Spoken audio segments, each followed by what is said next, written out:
اور عاشور سے پہلے شہید ہو گئے تھے، محرم سے پہلے شہید ہوئے.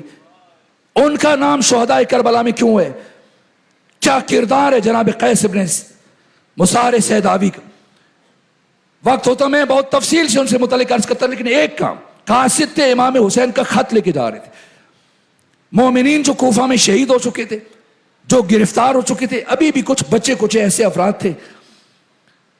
سلیمان ابن سورد خزائی کے ساتھ بھی تو 4000 افراد نکلے عین الوردہ کے مقام پر، جو جماعت توابین تھی، انہی میں سے نکلے. تو اب امام حسین نے مامور کیا قیس ابن مسار سیداوی کو کہ ہمارے چاہنے والوں تک یہ خط پہنچاؤ. انہیں نخیلہ کے مقام پر گرفتار کیا عبید اللہ ابن زیاد نے. انہوں نے پہلا کام یہ کیا کہ وہ خط ضائع کر دیا. اور جب پوچھا ابن زیاد نے کہ خط میں کیا لکھا تھا، کہا میں اپنے آقا کے امر کی خیانت نہیں کر سکتا، میں نے خط نہیں پڑھا، میرا کام صرف خط پہنچانا تھا، کیا لکھا تھا مجھے نہیں معلوم. کہا قتل کر دیے جاؤ گے، کہا کر دو، کہا ایک صورت میں چھوڑ دوں گا. سنیں یہ پہلو بہت اہم ہے، ایک صورت میں چھوڑ دوں گا، اگر کوفہ میں برسر ممبر لوگوں کے سامنے حسین سے اظہار برات کرو اور حسین کو برا کہو، معاف کر دوں گا. کہ لے جاؤ لے جاؤ. یہاں تک کہ ہزاروں لوگ اکٹھے ہوئے دارالعمارہ کے باہر ایک اونچی جگہ پر، یہ کھڑے ہوئے آ کے جناب قیس ابن مسار سیداوی. دیکھیں یہ عشرہ محرم ہوا، اس کی تیاری عقیل بھائی اور ان کے خاندان والے اور ان کے دوست احباب پچھلے کئی مہینوں سے کر رہے تھے. اخبار میں اشتہار دیے، واٹس ایپ پہ اشتہار دیے، باقی دیواروں پر چسپاں کیے، جس کے نتیجے میں آپ یہاں جمع ہوئے. آج کسی کو اطلاع دینا مشکل نہیں ہے. اگر مثلا آپ چاہتے ہیں کہ کوئی آپ سے ملاقات کرے اور آپ اس کو اپنی موجودگی کا بتانا چاہتے ہیں تو اپنی کرنٹ لوکیشن بھیج دیں، وہ پہنچ جائے گا. اب بہت آسان ہو گیا. لیکن چشم تخیل کو لے کے چلیں 1400 سال پہلے نخیلہ اور کربلا میں. اب امام حسین کا خط ہے اور قیس ابن مسار سیداوی کو پتا ہے کہ حضرت کہاں پہنچے، کیا کردار انجام دیا ہے. قیس ابن مسار سیداوی نے کہ کہا ٹھیک ہے مجھے ممبر پر لے کے جاؤ. جب ممبر پر لے کے جایا گیا تو جناب قیس ابن مسار سیداوی کے پاس چند لمحے تھے، آدھے منٹ سے بھی کم وقت تھا، اور کوفہ کے بڑی تعداد میں لوگ جمع تھے. کہ اہل کوفہ، تم میں سے جو حسین ابن علی کی نصرت کرنا چاہتا ہے وہ سن لے کہ حسین ابن علی مقام حجر تک پہنچ چکے ہیں. اور اب وہ کوفے کے راستے کی جانب رواں دواں ہیں. اب لوگوں کو اندازہ ہو، سنیں گے اس اعلان کا. ان چند لمحوں میں کیا کام کر کے گئے قیس ابن مسار سیداوی، کیا آپ کی شہادت پر امام حسین دیر تک بیٹھ کے گریا کرتے رہے. حبیب ابن مظاہر، مسلم ابن اوسجا، جناب خالد سیداوی، 3 دیگر اصحاب حسین، یہ 10 افراد قیس ابن مسار سیداوی کی کوشش سے پہنچے کربلا، امام حسین کے ساتھ جڑے. 72 میں سے 10 افراد کا امام حسین کے ملحق ہونے کی وجہ بنے قیس ابن مسار سیداوی. یہ کردار یہ ناقابل فراموش. لیکن بعد میں جو ظلم ان کے ساتھ ہوا کربلا میں، کچھ شخصیتیں کہ کربلا میں ان کا جسم پاش پاش ہو گیا، جیسے جناب قاسم ہے، جیسے جناب امام حسین کے کوئی جوڑ سلامت نہیں رہا، آپ کی ہڈیوں تک کو پیس دیا گیا. یہ امام حسین کے اپنے جملے. اسی طرح سے جناب مسلم ابن عقیل، آپ کے جسم کی تمام ہڈیاں ٹوٹ گئی تھی. وفا دیکھیں جناب قیس ابن مسار سیداوی، آپ کو بھی دارالعمارہ کی چھت سے گرایا گیا، آپ کی بھی تمام ہڈیاں ٹوٹ گئیں. اور اس کے بعد کے جو ظلم ہوئے مرحلہ نہیں کے بیان کروں. عبداللہ ابن عمیر کلبی زوجہ کے ساتھ پہنچے ادھر میدان کربلا میں. مسلم ابن اوسجا اور حبیب کو روکا امام حسین نے. عبداللہ ابن عمیر نے خواہش کی میں جاؤں گا، فرمایا آپ جائیے. سامنے سے میں ثانی ہزارہ کے صرف جملے کے تناظر میں یہ بات کروں. سامنے سے سالم اور یسار، یہ قوی ہیکل، قوی الجثہ، جنہیں دیکھ کر لوگ ڈرتے تھے، گھبراتے تھے، اور بڑا مان تھا لشکر عمر ابن سعد کو ان پر. انہوں نے کہا کہ تو حیثیت نہیں رکھتا کہ تو ہمارے مقابلے میں ہے، کسی ایسے فرد کو بھیجو کہ جو خاندانی نجابت کا حامل ہو، ہم اس سے لڑیں گے. کہا تم کیا بات کرتے ہو، اے زانیہ اور بدکردار ماؤں کے بیٹو، جانتے ہو میں کون ہوں؟ میں وہ ہوں جس کے لیے پیغمبر اسلام کی دختر نے طیبون کا لفظ استعمال کیا. اب سمجھے ثانیہ زہرا کا یہ جملہ کتنی بڑی تائید ہے. حسین ابن علی کے اصحاب کو اس پر فخر ہے. گئے پہلے سالم جو سج دھج کے آگے بڑھا، ایک لمحے میں حرف غلط کی طرح سے مٹا دیا. آپ کے پاس ڈھال نہیں تھی. یسار آگے بڑھا اور یسار نے جو وار کیا بائیں ہاتھ کی چاروں انگلیاں کٹ گئیں جناب عبداللہ بن عمیر کلبی کی. پھر پلٹ کے وار کیا، اسے بھی دو نیم کر دیا اور پھر مبارزہ طلب کیا کہ کوئی اور ہے تو آئے. اتنے بڑے تنو مند اور بظاہر بہادر سمجھے جانے والے افراد کے قتل کے بعد اب سناٹا تاری اور کوئی آگے نہیں بڑھ رہا. مجبور ہو کر عبداللہ ابن عمیر کلبی واپس گئے. یہ مرحلہ تھا جہاں حر ابن یزید الریاحی بھی ہل کر رہ گئے اور یہاں حر ابن یزید الریاحی نے گھوڑے کو ایڑ لگائی اور آہستہ آہستہ پہلے گھوڑے کو ایک طرف کرتے رہے، لشکر سے تھوڑا فاصلے پر لے کے جاتے رہے. پھر جب دیکھا کہ ان میں سے کوئی اب مجھے پکڑ نہیں پائے گا، اب یکسر گھوڑے کو دوڑایا. غلام اور بیٹے کو ہمراہ لے کر امام حسین کی بارگاہ میں پہنچے اور جیسے ہی پہنچے، جو گفتگو کا ایک حصہ میں نے گفتگو کے اثناء میں عرض کر دیا پچھلے دن، امام حسین سے اجازت مانگی. کا بہت شرمندہ ہوں. 25 ذی الحج کو امام حسین کے گھوڑے میں لگام ڈالی، ہاتھ ڈالا تھا اور 2 محرم تک 7 دن برابر امام حسین کا راستہ روک روک کر یہاں تک لائے. تو اب شرمندہ ہیں بہت زیادہ جناب حر کہ میری وجہ سے یہ سب ہوا، مجھے اجازت دیں. امام حسین نے اجازت دی. یہاں شہید مرتضیٰ مطہری کہتے ہیں امام حسین نے باقی اصحاب کو اجازت دینے میں تأمل سے کام لیا، حر کو فوراً اجازت دے دی. کہ کیوں؟ کہ یہ حسین کی شان کریمی کا تقاضا. اس لیے کہ جب 25 ذی الحج کو پہلی مرتبہ حر کے لشکر سے سامنا ہوا تھا تو حر اور اس کا لشکر پیاس سے اتنے نڈھال تھے کہ ان میں سے بعض افراد بے ہوش ہو رہے تھے. اس میں محارب تہراوی کو، جو اس کا ایک سپاہی تھا، وہ مرنے لگا تھا. امام حسین نے اپنی زانوں پہ اس کا سر رکھ کے مشق کا دانہ کھولا ہے. تو اب شہید مطہری کہتے ہیں کہ جب کچھ دن پہلے ملاقات ہوئی 25 ذی الحج کو، تو حسین نے سب کو پانی پیش کیا تھا. آج پانی نہیں ہے، پانی نہیں ہے. سنیے یہ حسین کا مزاج. تو حسین نے دیکھا جب پانی نہیں ہے اور میں آج حر کو پانی نہیں پلا سکتا تو پیاسا ہی کیوں رکھوں. اس لیے کہ کربلا میں جو جتنی دیر جیے گا اتنی زیادہ مشکلات برداشت کرے گا. اس لیے بلا فاصلہ حر کو روانہ کر دیا کہ آپ کو کم سے کم پیاس برداشت کرنی پڑے. حر گئے اور یزید بن سفیان جو جب یہ چلے تھے تو وہ بڑا پہلوان تھا، یہ جرنیلوں اور سرداروں کی صف تھی.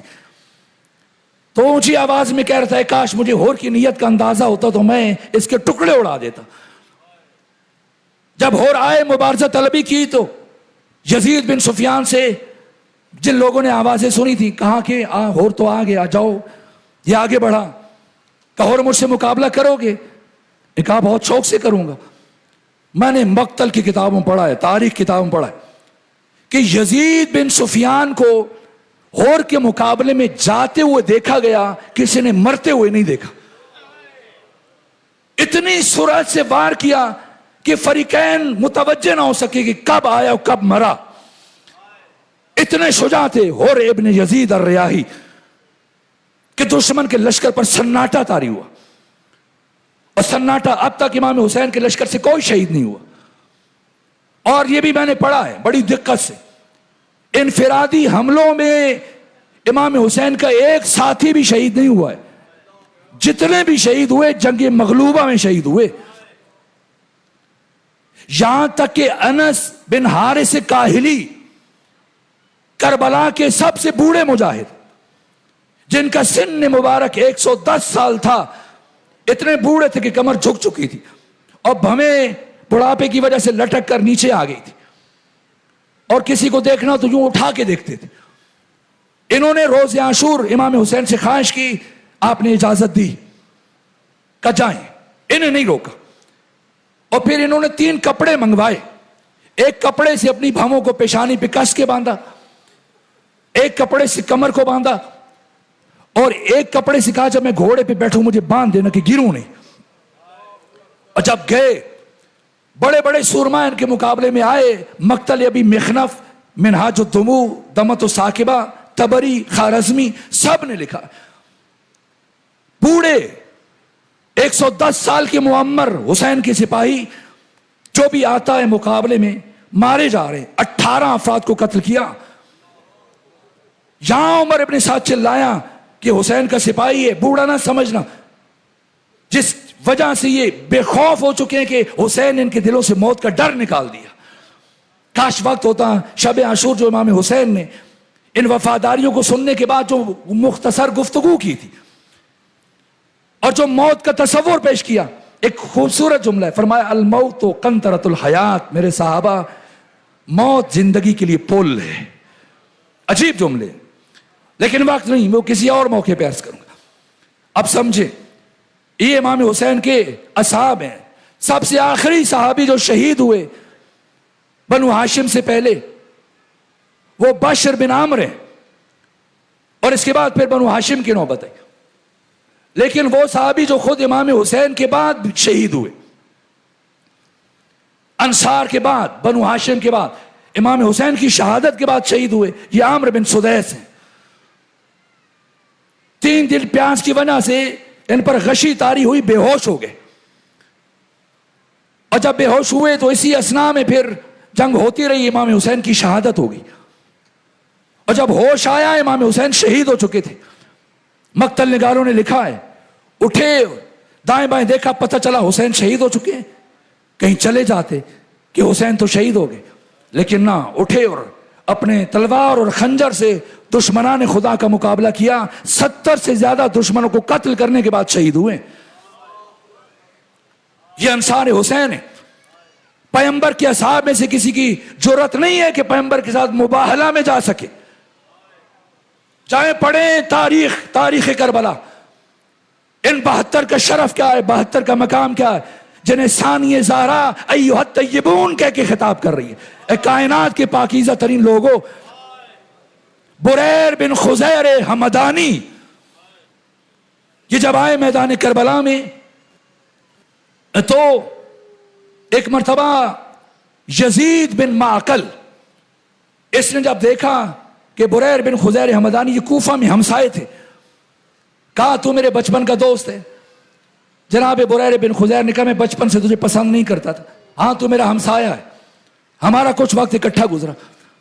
کہا کہ یاد ہے جب تو قبیلہ زازان سے گزرتے ہوئے گلی میں تم نے مجھ سے ایک بات کہی تھی اس وقت.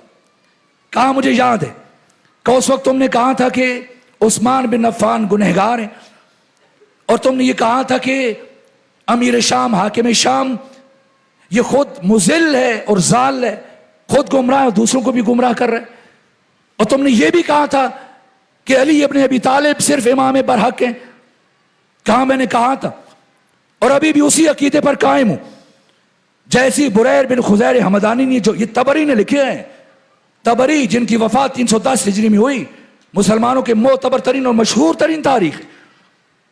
یہ سنا تو یزید بن معقل نے کہا کہ بریر تو جھوٹ بولتا ہے، جھوٹا ہے. درحالی کی زندگی میں نے کبھی تمہاری زبان سے جھوٹ نہیں سنا. یہاں کا نہ میں نے نہ زندگی میں کبھی جھوٹ بولا نہ آج جھوٹ بولو. کہ اگر سچے تو آؤ مجھ سے مباہلہ کرو. یزید بن معقل نے کہا. بریر بن خزیر حمدانی کہا ہاں مباہلہ کروں گا. تو اس نے کہا کہ ہم دونوں میں سے جو جھوٹا ہے وہ سچے کی تلوار سے قتل ہو جائے. میں نے پڑھا ایک مرتبہ بریر بن خزیر حمدانی، یہ بوڑھا مجاہد، جیسے آئے یزید بن معقل کے مقابلے میں، پہلے اس کو وار کا موقع دیا، پھر رد کیا، پھر جو وار کیا ایسی تلوار ماری حسین کے بوڑھے مجاہد نے، اس کے سر، اس کے خود کو توڑتے ہوئے، لوہے کا خود، اس کی کھوپڑی کو توڑتے ہوئے، اس کے ناک کو کاٹتے ہوئے، اس کے جبڑے تک در آئی، اور تلوار سے ہاتھ اٹھائے. بریر بن خزیر حمدانی نے تلوار اب اسی طرح جبڑے میں پھنسی ہے اس کے چہرے میں، اور ہاتھ اٹھا کے کہا میں نے تم سے کہا تھا صرف علی ہی امام برحق ہے. پھر تلوار نکالی. یہ ایک ایک صحابی